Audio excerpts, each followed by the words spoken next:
জীবন আনন্দ দাশ যে প্রকৃতির কবি, রূপসী বাংলার কবি, সে কথা বলার অপেক্ষা রাখে না।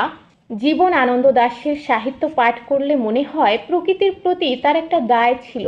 তার সাহিত্যের মধ্যে প্রকৃতি এমনভাবেই ছড়িয়ে ছিটিয়ে রয়েছে।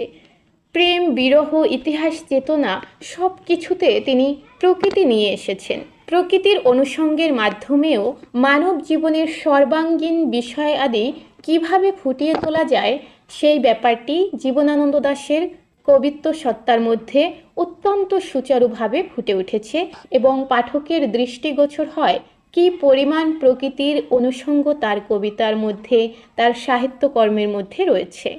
প্রকৃতির সমস্ত রূপ, রস, গন্ধ, শ্যামল পৃথিবীতে সমস্ত রূপ সমারোহকে, প্রকৃতির মনোরাজ্যের সমস্ত রহস্যকে স্বচ্ছন্দের সঙ্গে মানব অনুভূতির সঙ্গে রূপ দিতে